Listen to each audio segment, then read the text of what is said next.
Okay, quick music disclaimer here. I do not own the rights to this music, which belongs to the rightful owner, who is the intoxicating mind of Dr. Frankenstein. So he made my intro and my outro, and I hope you guys enjoy. Check them out on Spotify and YouTube, and no copyright infringement is intended. Have a good day.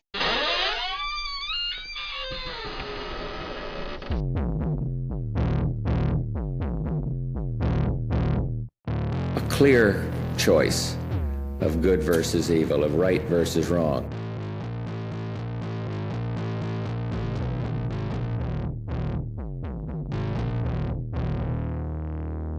Twisted Tales.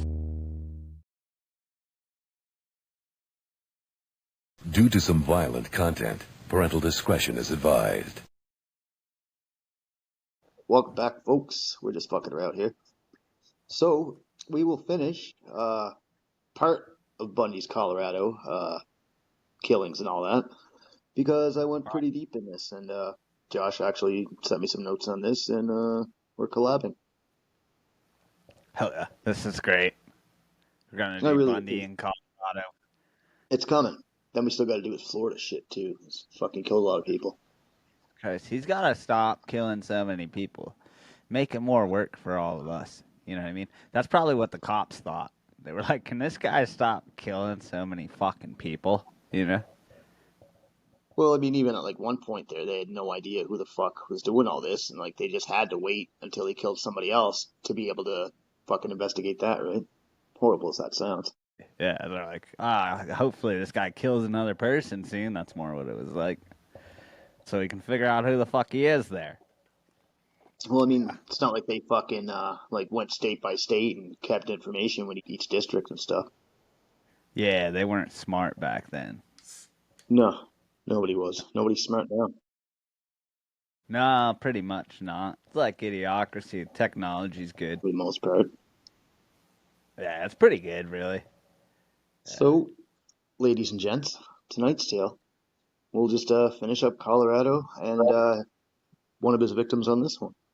Because we just actually finished up his Utah victims there, so I guess we'll just continue on here. So, our good friend Bundo traveled down the road over to Colorado, leaving Utah, because police were just getting really close to him, right? They now knew his name was Ted, and then he tried to abduct Carol Durant last episode and all that, so she got away, so at least they had a name. And they had shitty faces due to all, like, the police fucking sketches and stuff. Plus, he left a trail of missing women behind, like, in that state, too. But, just like that state before, he'd do the same in this one. So, before he hit up Colorado, he had spent Christmas with Elizabeth Clover. That was, like, his on-again, off-again girlfriend or whatever. So they both visited between families and whatnot. And, yeah, then he took his trip to Colorado for the very first time. This was, I believe, January of 1975, before he returned back to classes in Utah like nothing happened after all his wave of terror and shit. Know what I mean? Yeah. Bundy got up here, and he laid low for a little bit, and he ended up near a place called the Wildwood Inn. So this is located at 2801 Fall River Road in Estes Park. And the place he was at is actually 3 miles west of Estes Park. And while Bundy was here, he enjoyed the wildlife, the mountains, the clear starry skies. So this way he could like just stay clear of like the town's busy lights and all that. So this place was actually located close to Rockyville National Park. This place offers up like 3,000 miles of hiking trails and stuff, stunning mountains, and it's actually like a 3-minute drive away from this place for like a 1 kilometer distance too. So I mean, he could fucking hide bodies anywhere up there. Surrounded by woods, there's no street lights. It's a populated place, mind you, but I mean, you know, people were just doing their thing. So while he was here, he would actually make his mark on Aspen and the Roaring Fork Valley, right? Now the distance that he had here between Utah and here was like 501 miles. And you obviously leave a trail of bodies here too. And this is actually known as the Mountain States. So while he was here, Bundy picked up a ski brochure for like the ski country in Aspen, and this was from the 1974 to 75 season. Now he didn't have a shitload of time while he was here and everything due to like classes and stuff like that back in Utah, but even then when he was back in Utah, he didn't really go to school much either. He just went when he wanted to, right? So, definition of a ski brochure, it's a promotional document like a booklet or like a leaflet, say you. So it's designed to advertise and inform about ski resorts in the area, different ski holidays, and other ski related products and services. So the mountain states and everything that goes along with it up here include Arizona, Idaho, Montana, Nevada, New Mexico, Utah, and Wyoming. So Colorado is actually very well known for its high elevation, mountainous terrain, and with the southern Rocky Mountains dominating much of its awesome landscape. Yeah, so Bundy got up there and found his way to an area called Snowmass, using stolen credit cards from victims and others that he probably swindled. He loved to steal shit upon his travels. It was a well-known fact that he was a kleptomaniac. Most of the shit he owned was jacked by him. And he bragged about the shit that he stole to people he knew. Bundy kept most of the receipts from these credit card transactions as well. No fucking clue why he did something this stupid, but it is what it is. It's probably like a trophy thing or something. Yeah. This place, or Snowmass Village, is a municipality in Colorado. As of 2020, the population there was a little over 3,000. So go big or go home, I guess. It's a very popular winter resort location for skiing and snowboarding, which we all know Bundy loved to do. Fucking kill women at night, snowboard in the day. It was a hobby he had besides killing innocent women. It's actually the largest of the four nearby ski areas operated collectively as Aspen Snowmass. The Snowmass ski area first opened on December 16th, 1967. The new ski area hired this dude, an Olympic medalist named Stein Erikson, to direct the ski school, and with this, the whole place blew up and brought this whole aura of European glamour to the resort. So in doing this, it kicked things up a notch. Bam! Bam. The hotel is accessible via a road called Carriage Way. So with Bundy here, he continued on his murder spree. The first victim in Colorado would be a 23-year-old registered nurse named Karen Campbell. Well, I actually wonder if Karen was the first woman he tried to abduct while here, or, I mean, there are probably others he made an attempt on. They probably told him to fuck off, or something like that. And like, think about it. Like, he went up there, and he's driving around his little shitty Volkswagen, right? Any woman that he's seen, he probably is like, oh, I'm just gonna fucking kill her, right? Hey, lady, you wanna hop in the van? I got candy. And I got a shoehorn. They're like, no, dude. Jesus Christ. Get the fuck out of here, Bundy. Get out of here, you weirdo. You got a cast on your arm. Hey, you help me with this couch? No, that's weird. Call your fucking uncle or something, buddy. How you driving when you got a fucking busted ass arm? Oh, you only really need one arm to drive. Well, I mean, how you gonna ski then, I guess, Yeah, I'm probably not skiing with the busted arm there. That's when you stop skiing for a little while. That's the sign to take a break. So, just a little bit about Karen here. She was born on September 20th of 1951 up in Garden City, Wayne County, Michigan, United States of America. She was living in Dearborn, Michigan at the time of her death. Garden City is a little western suburb of Detroit and is located roughly 15 miles, or 24 kilometers, west of downtown Detroit. Detroit, what? Detroit, what?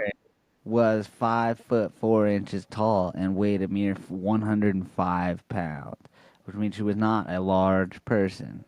How many kilos is that? It's like 105 pounds? Yeah, it's like fucking no kilos, dude. It's like 40 kilos or some shit. So she had brown eyes and wore brown hair at her brown shoulders. She graduated from Dearborn High School in 1969.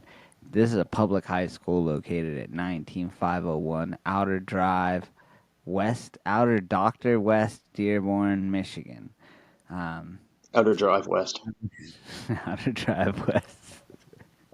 Established back in 1893. With the original 1893 high school building standing at the northeast corner of Madison Street and Garrison Avenue.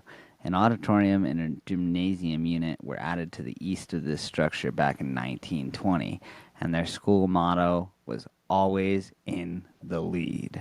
So, good for them. Now they're the lead in serial killings. Oh, it was that was 47.6 kilograms. What? 47.6 kilograms. Oh, okay. Gotcha. Yeah. Cool. Yeah. So back to it here. According to the bio underneath her senior year picture, she was in ski club, choir, and intramurals, whatever the fuck that is. Then she went on to attend nursing school and eventually became a registered nurse. An RN works with other healthcare professionals and provides both direct patient care and support for patients and their families. Their duties are to conduct physical exams and assess vital signs, blood pressure, heart rate, temperature, etc. They observe patients' physical and mental conditions, documenting symptoms, progress, and any changes. They also perform wound care, like cleaning and dressing wounds, offer emotional and psychological support to patients, and whatever else they need. Her zodiac sign was Virgo, which is the sixth astrological sign in the zodiac associated with dates between August 23rd and September 22nd. Her parents were Robert Howard Campbell, and he was born July 7th, 1917, up in Pana, Christian County, Illinois, USA. And he passed away back in 1996 down in Detroit, Wayne County, Michigan, USA. Now, Karen's mother was Audrey L. Merriman Campbell. She was born April 16th, 1918, up in Kansas. She passed away at the age of 67 on March 10th of 1986 in Detroit. And she's buried at the Burial Cadillac Memorial Gardens, Westland, Wayne County, Michigan. So real quick, Yeah. that you guys put the county in your addresses, don't you? Here? Yeah, that's fucking wild, man. Cause you're like, that's a whole extra thing to write. And I saw your thing about the, where the fuck? What's your group about? That place? The rant room? Yeah, Cape Breton. And Yeah, then yeah. it's like Cape Breton, but then there's like 16,000 other fucking things come after it. You gotta say, Yeah. that's crazy. Oh, like Cape Breton Island, Nova Scotia. Is Because that it's an it? island in Nova Scotia. Yeah, but then it's in fucking Canada too, eh? Yeah, yeah. Hey, Yeah, the land of poutines. yeah. Potents. So, her parents were married October 22nd, 1937, and they went on to have 4 children together. Karen, obviously, being one of them. So, back to fucking Bundy. While in Colorado, Bundy ended up chilling around this place and actually scoping it out. This was the Wildwood Inn. It's a 3-star hotel up in Snowmass. And he didn't have a reservation here or anything like that. He just kind of lurked around and just scoped shit out, looking for his next victim and stuff. And he didn't give a fuck who it was. And it's a little known fact. Around this area, there's actually a number of like small parking lots and stuff, mostly on like different sides of the hotel, like the eastern side, the western side, shit like that. Back in 75, there weren't a lot of streetlights around this area, right? So it was like kind of dark and everything, but it was still very highly populated because of all the skiers and everything. So somebody would see him, but I mean, there wouldn't be lights to actually see who it was, right? So he could just kind of grab somebody and fuck off, right? Convenient. Very convenient. Now, Karen was up there with her fiance, one Dr. Raymond F. Gadowski. Kind of cool name. Gadowski. Gadowski. So Karen was up here with her then fiance, Dr. Raymond F. Gadowski.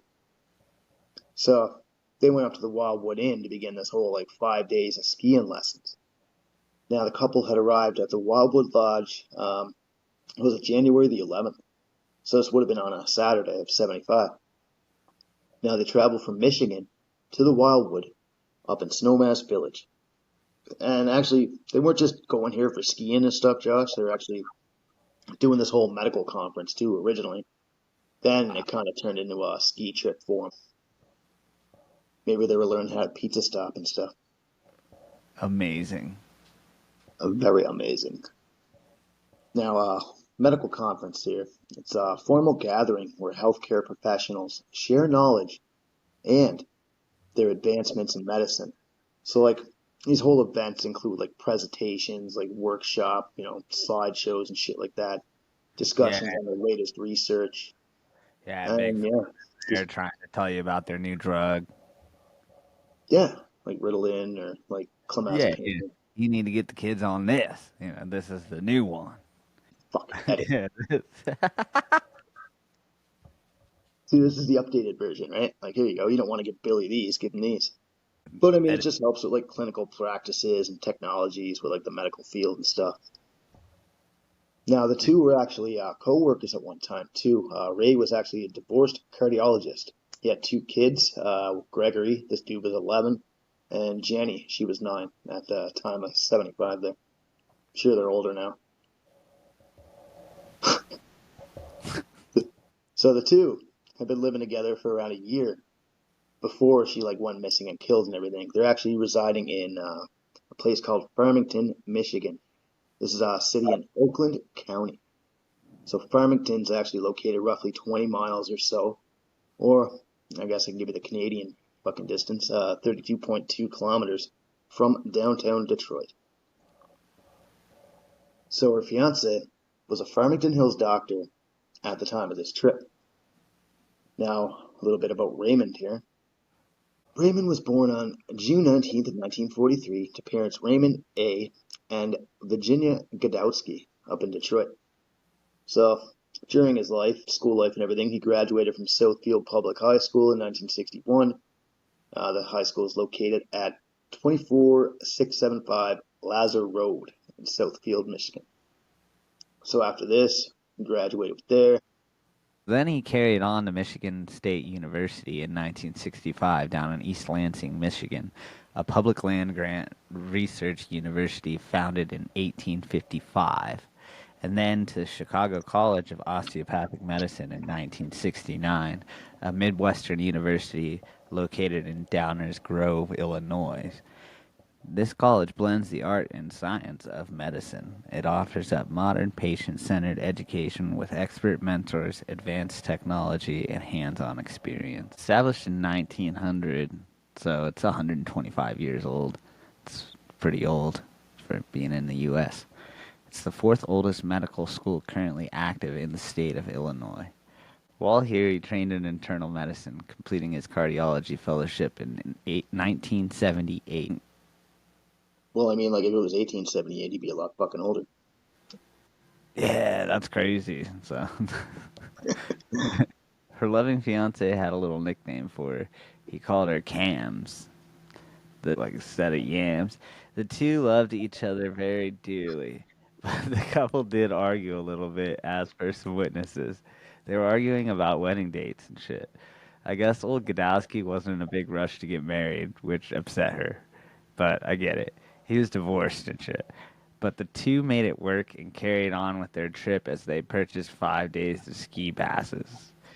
So this whole vacation was a mixture of business and pleasure for them both. While staying in Colorado, the couple did not rent a vehicle or anything of that nature, and at the time it was bitterly cold with the area covered in snow. Sounds like some horror movie shit. And a little downside to this tale, while vacationing, Karen had a touch of the flu. Well, you think that would be the only downside of this tale? Yeah, I mean that's crazy. Oh, So, so sad.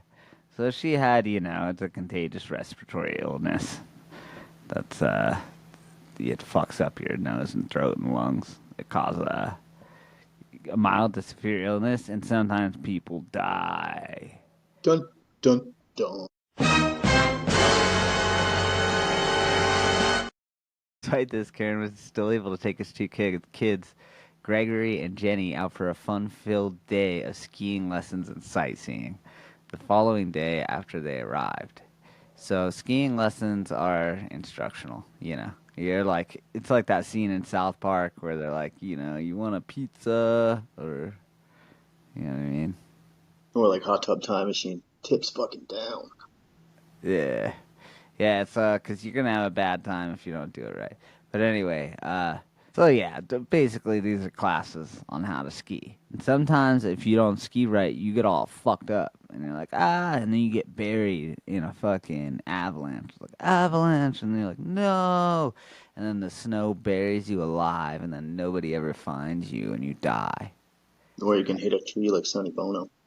Several feet of snow, or you hit a tree, you hitting the trees like Sonny Bono. Oh no. Ooh. Yeah, that's what Eminem said. So anyway, that's what skiing lessons are for. So like Josh was saying, these lessons are typically offered up by like ski schools and shit. Sometimes you pay out of pocket and whatnot, but I mean sometimes, companies and stuff pay for it. So they cover the fundamental skills such as like carrying skis, walking in boots, getting in and out of bindings so you don't get an avalanche and die. Now, these lessons are crucial for beginners to develop proper techniques, understand mountain safety, and build up your confidence pretty much, right? So this all helps while you're on the slopes. And then after they feel you're fit enough to be like, all safe and shit, they let you go on your own free will. So it's important for those that are new to the sport to have all these because it helps them prevent the development of like bad habits and ensures safety and fun. So these lessons gradually progress from like beginner to like the friendly slopes and all that to like more challenging terrain once you get up there. So like I said, builds more confidence, you get more skill along the way. So they work highly with like ski instructors. These guys are all certified, I hope. They provide expert guidance to ensure the students learn the correct techniques and develop a strong foundation in skiing. So while the couple were up here during these days, they mingle with like friends and colleagues that they both known, and obviously some people that they didn't. Big conference and all, right? So the cold weather at the time usually kept the seminar folk indoors. I mean, minus the ones that were skiing on the hill, right? On the evening, I believe this was January 12th, this was the time that she went missing. The couple were actually having dinner at a restaurant called the Stew Pot. It's actually located not far from the lodge. So here, they dine with some like medical professionals and stuff and different friends. So the couple had dinner at the restaurant and they finished up. This was around 6:30 to 6:45 time frame. Karen was still feeling a little bit under the weather. She ordered a beef stew. Everybody else had some drinks and whatnot, beers, cocktails and stuff, because she was just feeling a little bit too queasy, and she only ended up drinking milk that night. She drank some milk? Afterwards, despite the frigid temperatures, they decided to walk back and forth from their hotel, from the restaurant and everything, just doing this kind of leisurely, right? Window shopping and shit like that, going into different stores and stuff. The group actually stopped at a Walgreens. They browsed their magazines, and I believe they got some medication for her influenza. So they arrived back at the hotel about 8:30. Everybody settled in front of a large fire. This is in front of the lounge. So Dr. Godowski read the evening paper there, and he was talking with one of his buddies, Dr. Rosenthal. And the good doctor reminded Karen that she had a copy of a magazine up in her room. This was called Viva. So she was like, I'm not feeling too good. Why don't you run up and go get it for me, right? He's like, nah. So she's like, all right, I'll be back in a minute. And she ended up dipping out with the room key. Now, the doctor actually bought a Playboy magazine. He brought that along to keep him company on the trip, right? So obviously she knew about it because the couple joked about it and shit. So at one point she offered to trade magazines with him, which was her Viva one, knowing that he'd never take the thing, right? But he was just too interested in this Playboy. So, I mean, Yeah, back in the day, that's the only way you could jerk it, dude. You don't got your Playboy, you ain't jerking it. No, exactly, buddy. Most guys obviously didn't do that, right? Because they just read the articles, right? No, I think they were probably looking at the pictures and jerking it because it was back before you could do that with your cell phone. I guess so, eh? All tops, no bottoms, I guess. Yeah. Now, the magazine was actually, it's an American men's lifestyle magazine, right? Entertainment. It was founded back in the great city of Chicago, Illinois, back in 1953. Obviously, it was by Hugh Hefner and a few of his associates. Now, it's a little known fact that Hefner's mother helped him start up by giving him $1,000. And then, obviously, it grew to great heights and it ended up growing into the Playboy Enterprises, as we all know. So, a little bit about the issue, because my ADD won't let that fucking go. The very first issue came out December 1st of 1953, became very well known for its centerfolds of nude and semi-nude women. It also had a shit ton of like short stories here that were written by great authors and, of that time, I guess, and now present because it's still going, but it's not as big as it was, I believe, since Hefner died. I don't No, know. it's sad. And well, Yeah. the internet came, and now there's titties everywhere. So Yeah, no, I just read the articles. yeah, you just skip the titty pictures. I mean, I stick to the cartoons that they have in them too, right? Yeah. Only the funny So, pages. oh yeah, the funny peppers. Nice. So back to that night. So she was gonna grab her magazine from the room, go back down, chill with the family, and relax by the fireplace. So as she was leaving, the kids wanted to go along to the room with her, but she's like, nah, just chill by the fireplace. I'll be right back. And then she left them at the elevator. So she got off at the second floor, and then some of her seminar people seen her, like an old coworker that she knew and stuff. So they talked a little bit. They walked down to the corridor, and then she went in the direction of her room, and she was last seen in this hallway that overlooked the pool, and this was down by her room, which was, I believe, number 210. Two of her friends there, I believe, actually stayed at the inn that night too. They were actually up for the conference, and I believe, a couple of her friends were up there anyway, or something like that, right? But it was more so for work and shit. And unfortunately, this was the last time that she would be seen. Now she vanished somewhere along a well-lit hallway between the elevator and her room. And nobody would ever think that could happen, right? I mean, fuck Josh, especially in like a public place like that. But unfortunately, that shit does happen, and it doesn't matter what part of the world you're in, right? Like, you ever watch those like 1980s commercials there? Like, Jimmy went out for a walk, and he just went down the road, and he was never seen again. His tricycle's right here, right? Yeah, we just found his mangled corpse. Well, I remember I was watching, was it like, oh, fuck, when I was drinking, I was watching 1980s Christmas commercials on YouTube, and I seen a video there, like, it was just Christmas commercials, and then boom, a missing persons poster came up for some girl. So I looked her up, and actually she got killed by like some serial killer that ended up getting caught. Yeah. Wild. So when she was last seen, she was wearing some blue jeans, light brown woolly jacket, and like ski boots and stuff. Well, probably just winter boots, I guess, because you can't walk around in ski boots too much. You can try. Yeah. But the good doctor and kids ended up waiting for her, right? Because they wanted her to return to the lounge. The first few moments, well, they weren't overly concerned, right? But then as time passed, they had no word from her. They decided to go looking for her, and they returned to their room. But they didn't have a key because she had the only one, right? So he knocked on the door, just wondered if perhaps she was in the bathroom or something because she wasn't feeling that well. Then he heard nothing. So he took a shot over to the front desk. He got a duplicate key, went back. Now, upon entering, Godowski found no sign of a struggle, and the room looked exactly as it did when they had left earlier to go out for lunch or whatever. And most of her shit was still there. However, the magazine that she intended to go get was actually still in the same spot. It was on the nightstand next to their bed. So he got worried. Godowski called the Aspen Police Department shortly after this. It was like 10 p.m. now or something. And then, of Pitkin County Sheriff's deputies arrived roughly like an hour later. So when Karen disappeared, it was well past sunset, and the weather conditions worsened. It just got really cold and the temperature dropped. All this was becoming a little bit more worrisome for the family because originally this was supposed to be a family fun vacation, and now they're looking for their fucking, stepmom and everything, right? Now, when the police arrived, they interviewed Dr. Godowski and almost immediately began searching the inn, inspecting like elevator shafts, crawl spaces, and stuff, but they found no trace of Karen. It totally sucks.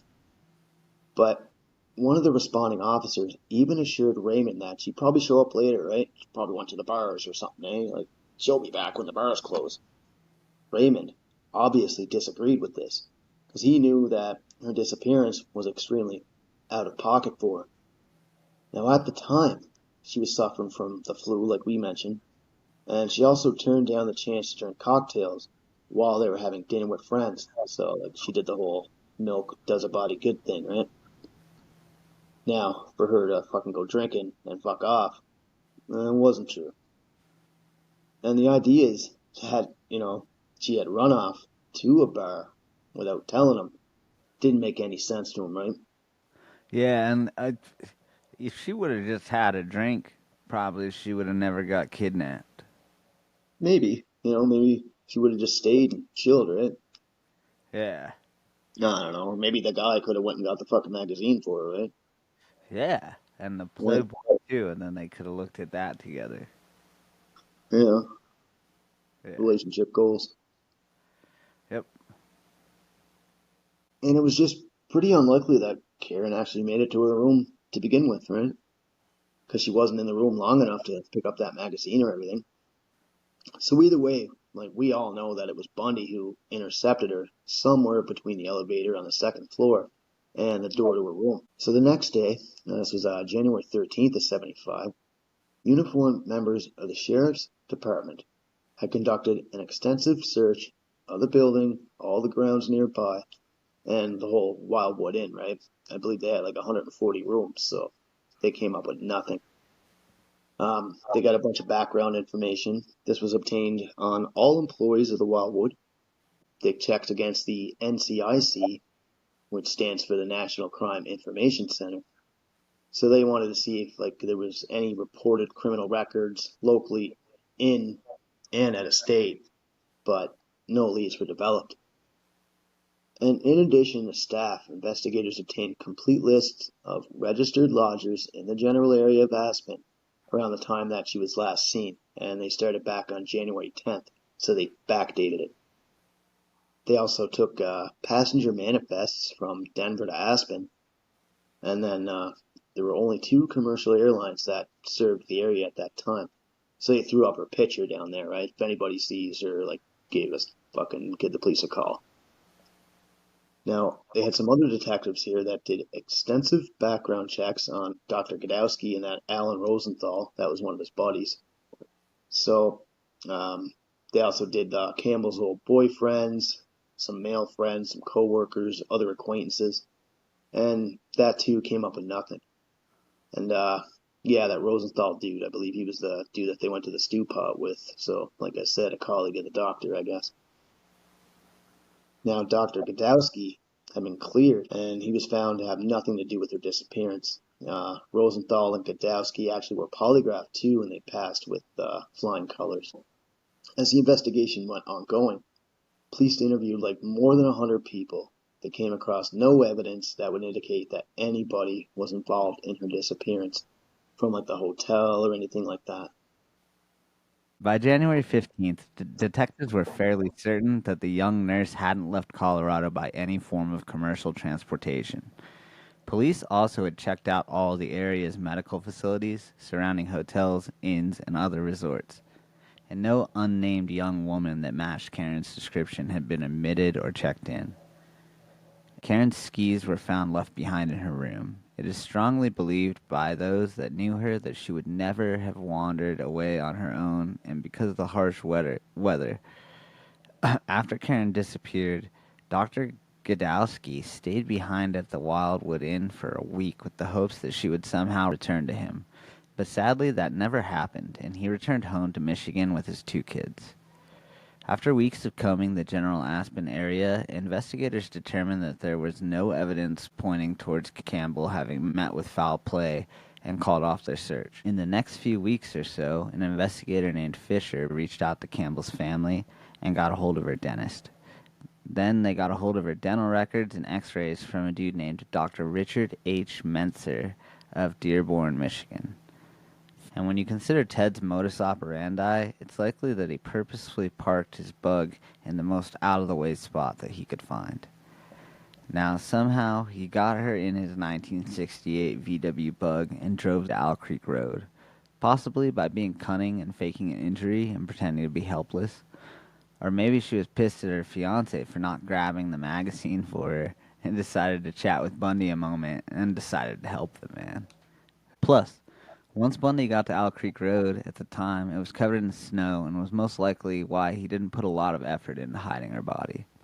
When Campbell agreed to help, he lured her away from the hotel to a darkened parking lot where he struck her over the head and bundled her into his Volkswagen Bug.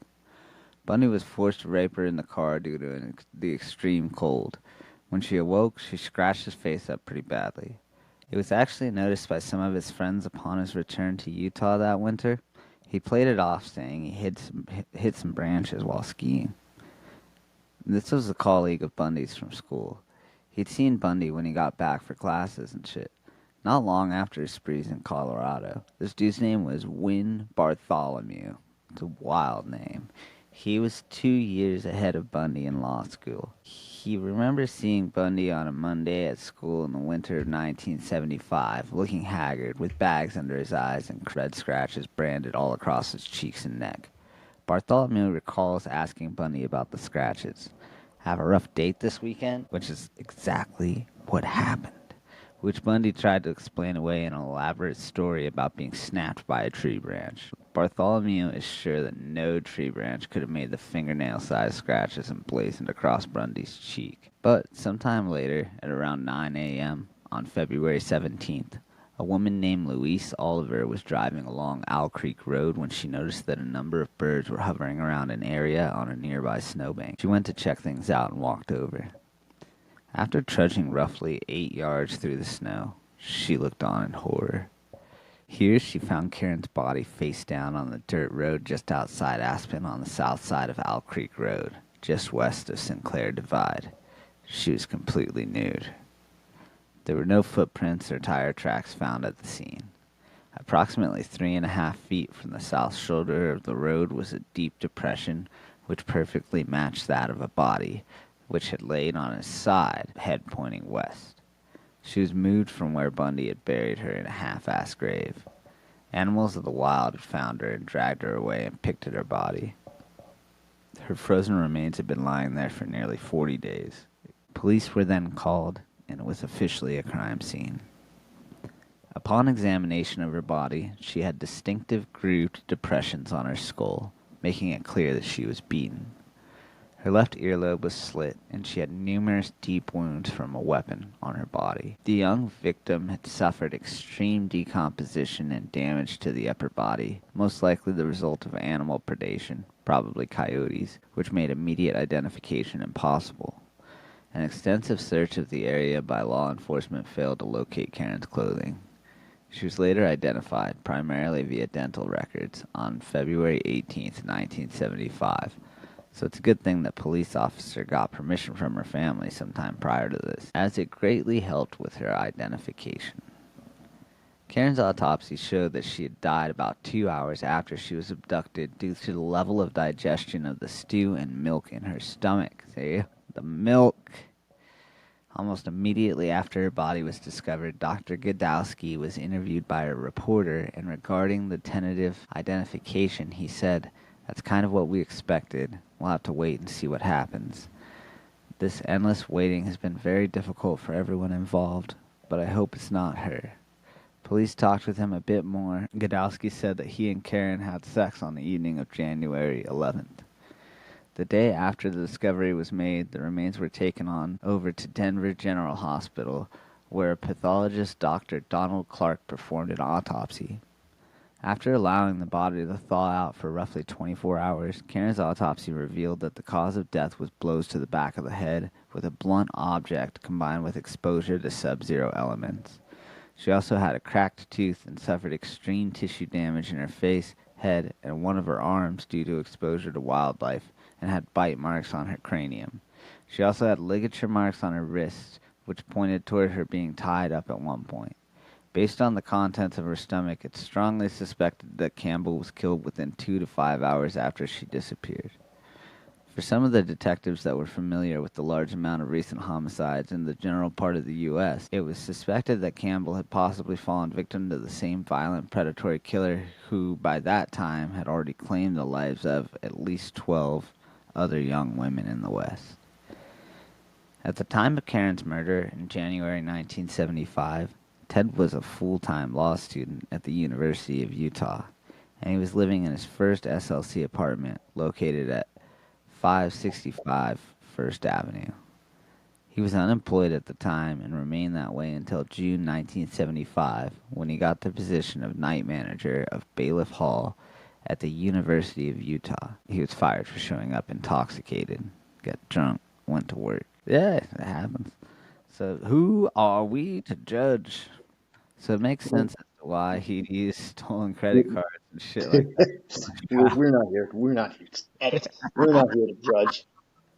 So Bundy ended up showing up intoxicated, lost his job, shit like that. So it kind of makes sense as to why he was using stolen credit cards and shit like that, because he didn't have a job, he didn't have any funds, so he was using that shit upon his travels. Now, back to her fiance, Raymond Godowski. Upon learning of her death, he was totally distraught. And even though this dude was distraught, he continued on with his doctor work and he continued on with his career. He actually remarried to another woman. This was Marvelyn Nee Moser, 1979. And yeah, he died at the age of 69 on February 20th of 2022. Now, through his life, he went on to practice medicine for like 44 years in the greater Detroit area. So good for him. Now, he did have another child with his second wife, and his son Gregory went on to become a doctor. So he followed in the good doctor's footsteps. In addition to working as a physician and teaching, Dr. Godowski had a very active life. He enjoyed fishing, skiing, and playing golf at his beloved Oakland Hills Country Club. So he also loved spending time with his grandchildren and, his dogs. He always gave them ice cream and shit like that. So he cared about dogs, as everybody should. And it's just such a shitty way to find out that the woman you loved had ended up getting killed in such a brutal way, right? But life goes on. Gets harder, gets easier. That's how it goes. So we'll cover her autopsy in this part here. This was done on February 18th of 75, and it was performed by Dr. Donald M. Clark, MD. So, probably gonna mispronounce some shit here, but what do you do? While her cause of death was strangulation, she also suffered massive trauma to her head and face by blows with a blunt instrument.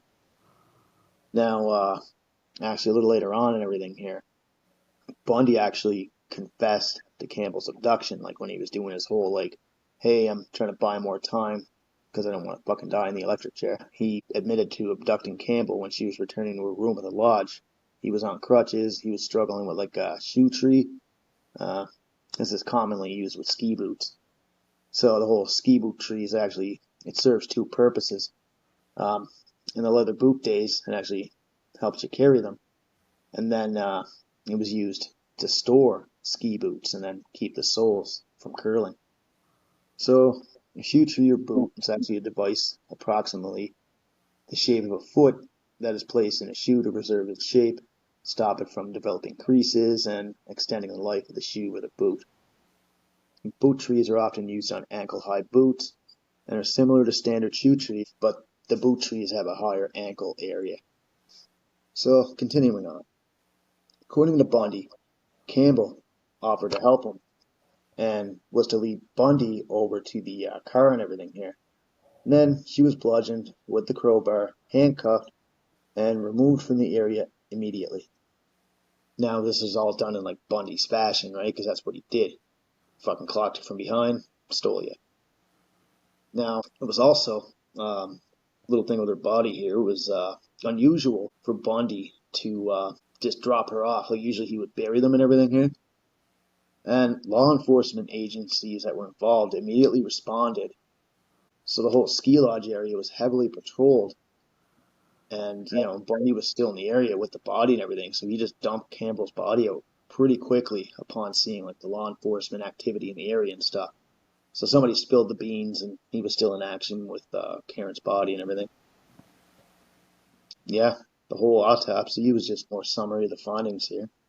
At this time, the body was in a crash bag. It was nude, decomposed to some degree, partially frozen, and partially destroyed by animals.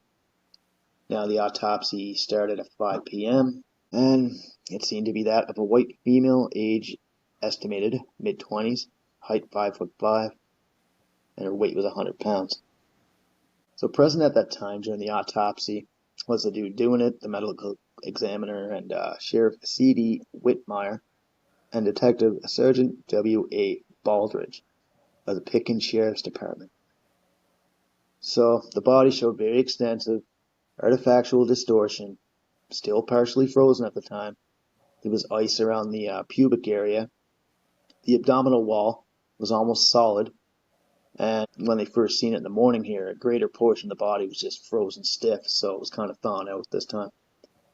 Now, the most obvious changes of like when it was thawing out was the flesh of the head, the face, and the ear regions.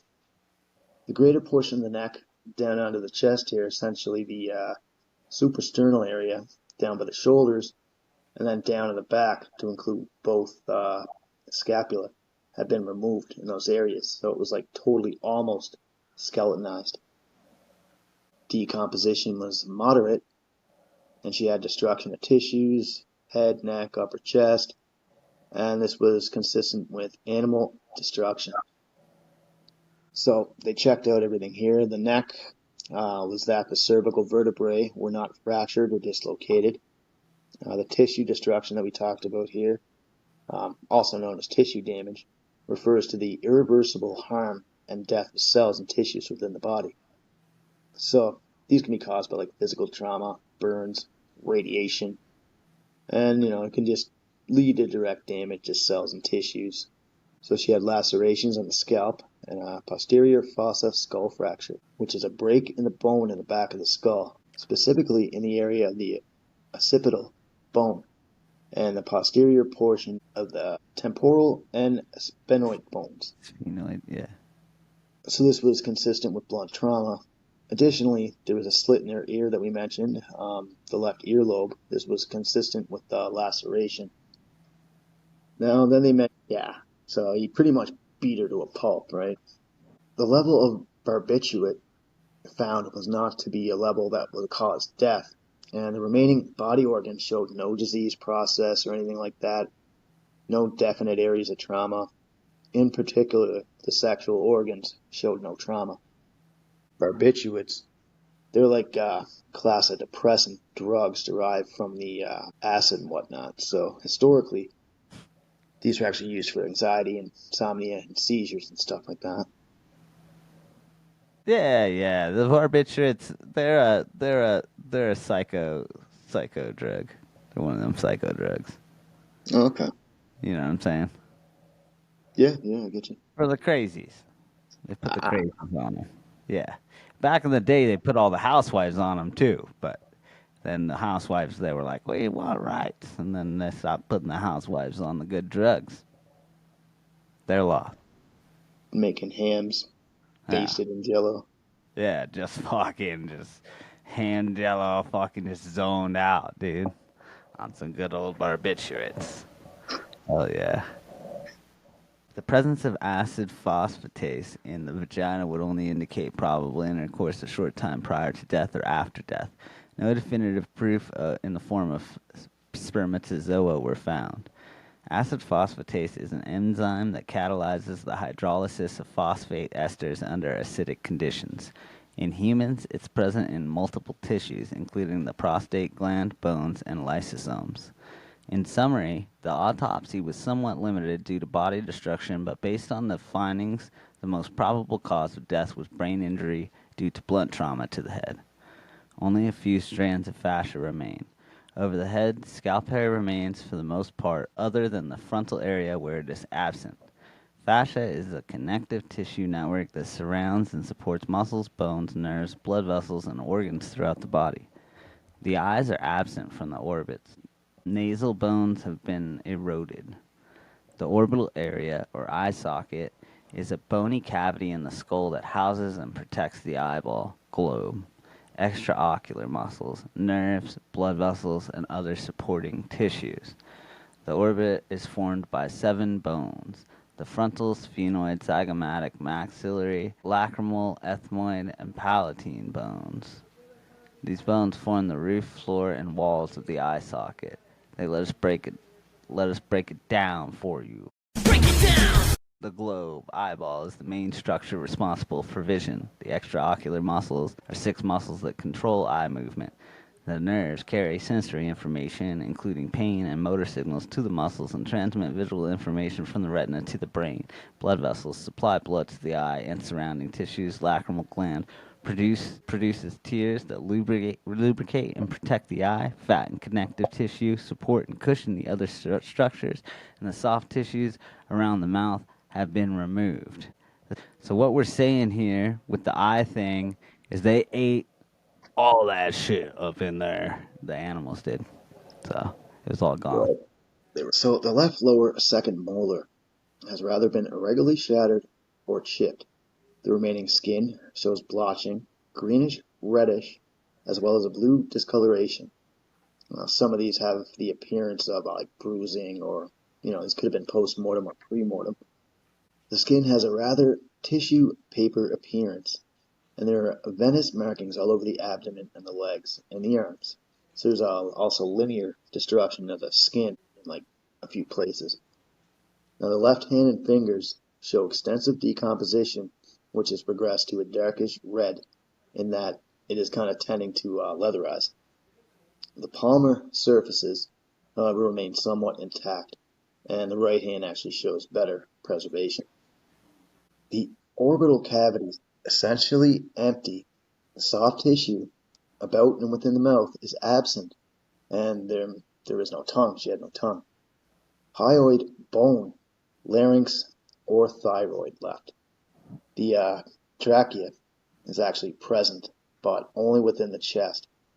The upper portions of the right lung and the left lung have also been removed. So the described areas of destruction of tissue are consistent with damage by animal. Jesus, this is scientific. And the anus, they checked that out too, I guess, is unremarkable. The nails of the hands looked very well cared for. They had a pale, pinkish, somewhat silver nail polish on them. The nails of the feet are intact. No edema and no joint changes are noted. Skin shows very extensive areas of like mottling, discoloration consistent with the decomposition, as well as the areas of destruction consistent with the animal destruction of the head and shoulder. On the opening of the head, there's no hemorrhage or anything like that. The brain surface is unremarkable, and there's no evidence of hemorrhage or destruction. So basically, what we're getting at here, guys, is because of the animals eating her and the decomposition that occurred from her body being left outside in the frozen tundra for a month. And so, really, what Bundy did was raped her and then smacked her in the head with some type of blunt object. Yeah. And then they found like the stew and the milk in her stomach and everything there.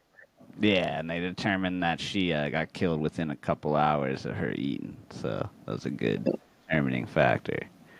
So, Dude, how do they make autopsies so fucking boring? You know what I'm saying? That's amazing how boring they make autopsies. Like, they're doctors, I guess. But yeah, they let you know. They let you know everything that was going on. Yeah, man. Exactly. So.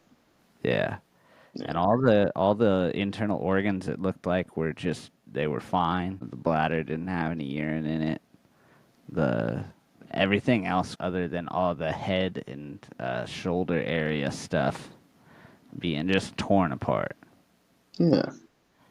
Yeah. So they looked in her stomach there, or whatever. They actually found the stew and everything there. Consisted of vegetables, green and yellow, red, like the skins of the peppers and stuff. The large white fragments. This was the milk, and some of the large fragments of intact meat. This is also kind of like a greenish appearance, they said. So, yeah. So all this was just content, apparently, of milk, vegetables, and meat.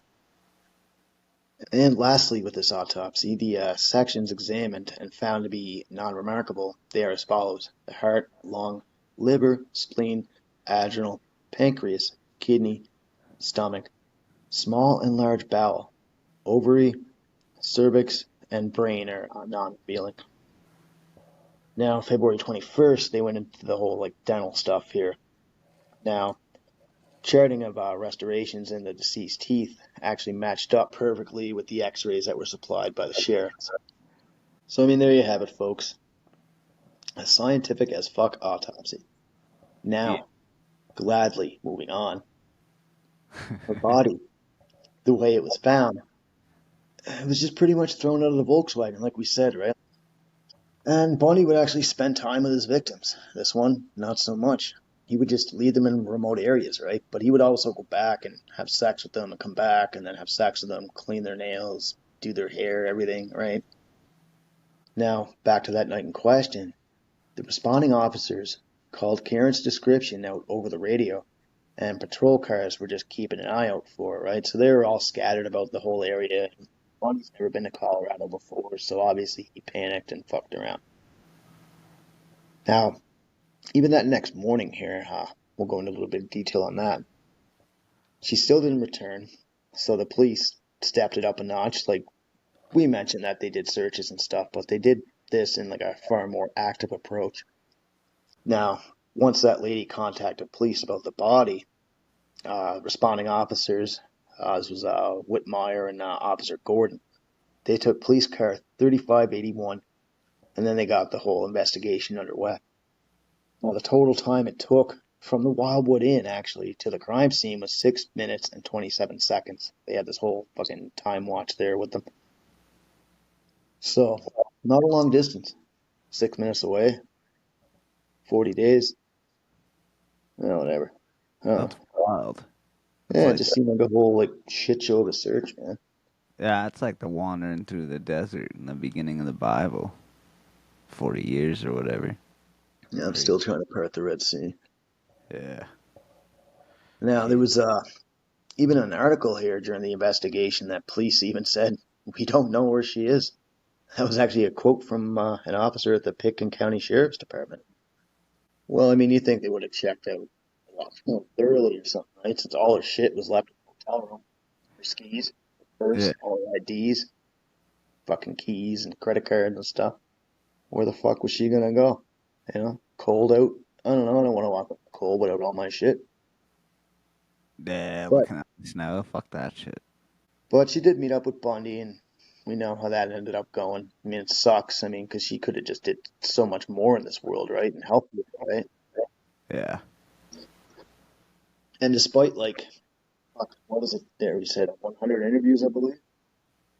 They looked through like every nook and cranny of the hotel that they could find, I guess. But I mean, they were just unable to find any trace of him. And they even sent police to the residence here because they were going to make sure that the victim wasn't there, all that stuff, right?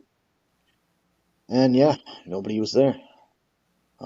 They checked into a couple things, like their backgrounds. Both subjects were clean and clear as far as any criminal record. And Captain Conway also checked the state computer, and he came up with no record of her fiance as a doctor in the orthopedic surgery in the area. But I mean, medical society didn't really list most of that shit. You know, privacy and whatnot, I guess. And yeah, police stated that he couldn't find anything good or bad on the victim or the husband, fiance.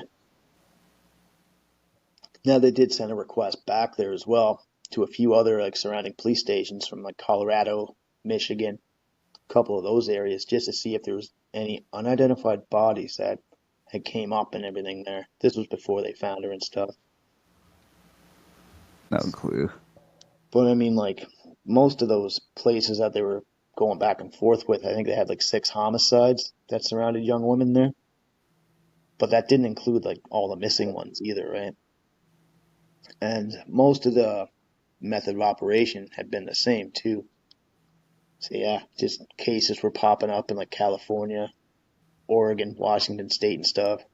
Not all of it was Bundy, but I mean some of it was Bundy. Yeah. Now during the investigation, it was found from 2 employees of the Wildwood Inn that there was a report of a suspicious person loitering around the inn, and he was like looking around and shit like that. One guy came forward. This dude was a like a desk clerk here. His name was Michael Burke. There was another guy, Michael Kendrick. He also like helped around the Wildwood Inn.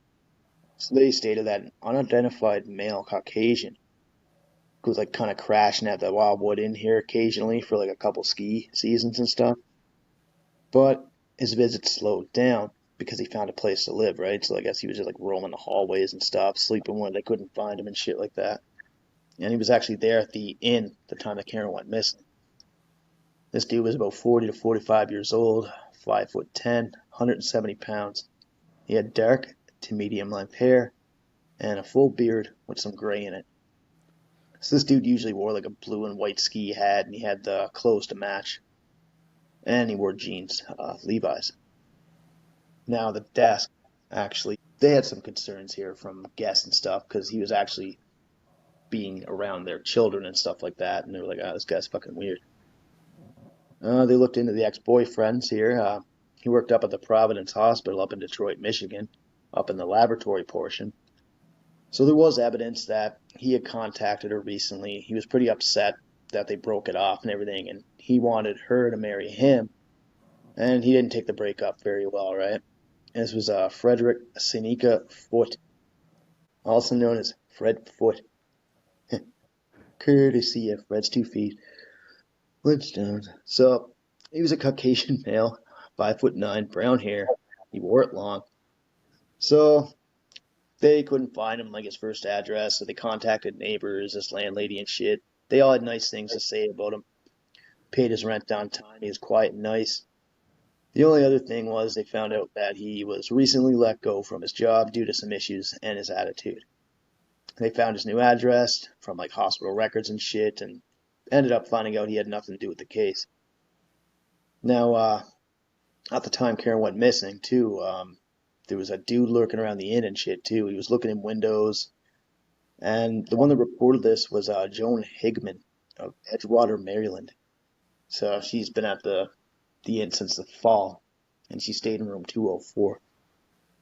So she stated to the police that January 12th of 75, this was 10 p.m. So the girls heard what they thought was like a two-way radio going off and on.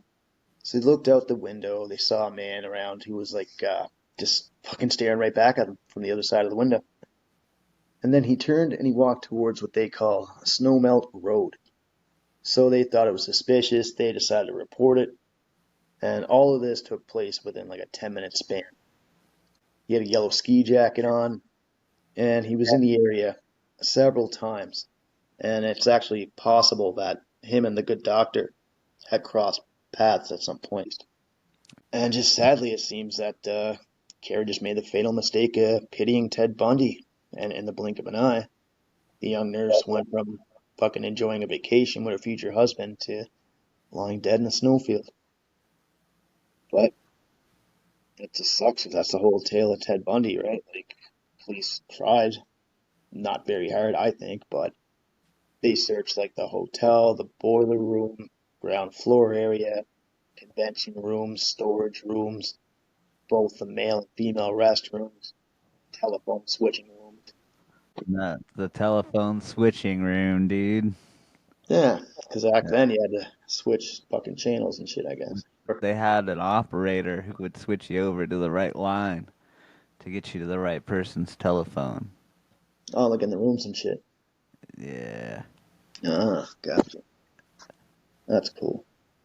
But I mean, whatever. People searched the first floor, second floor, third floor, fourth floor.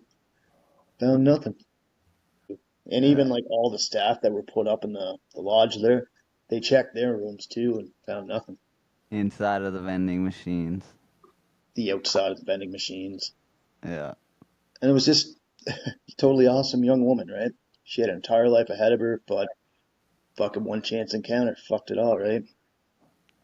And her fiance, his mother actually made mention that how could a beautiful nurse just disappear when she was about to be married to a handsome doctor?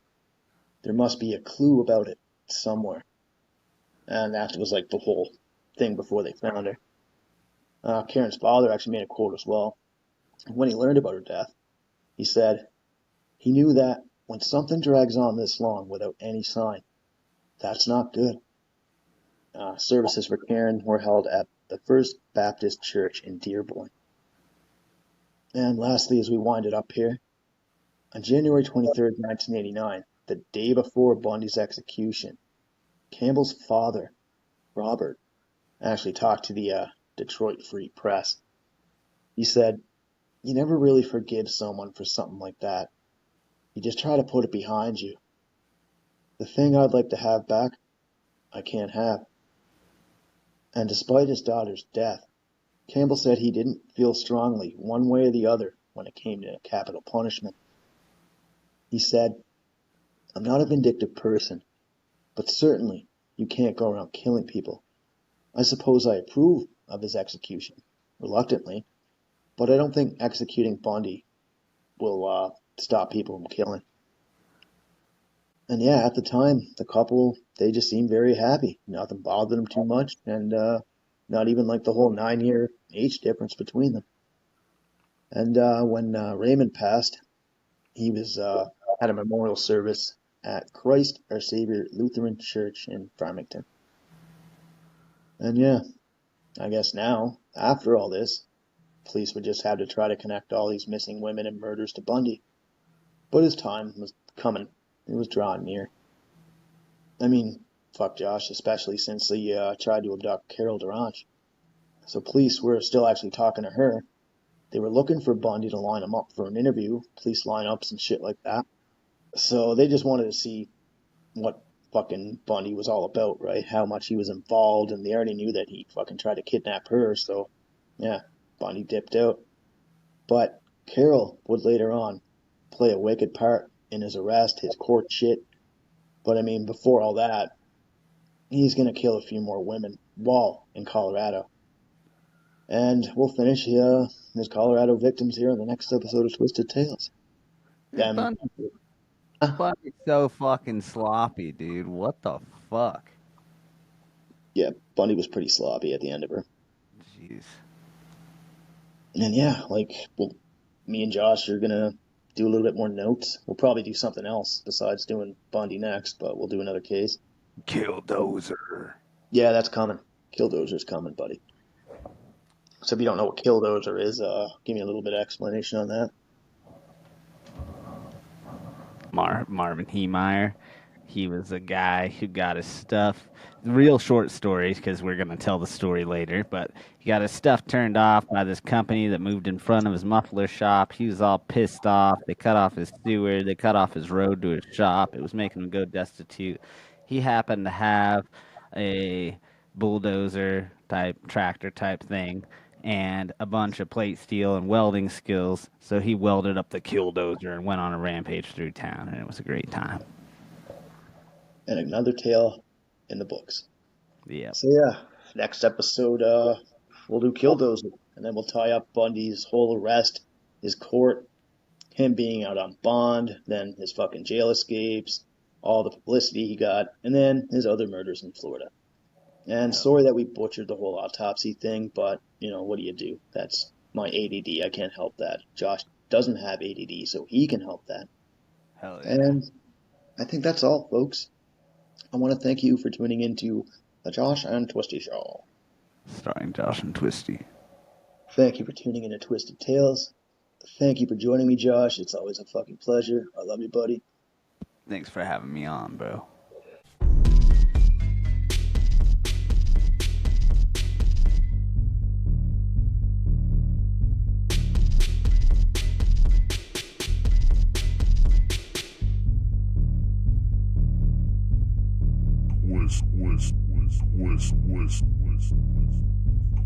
Twisted Tales.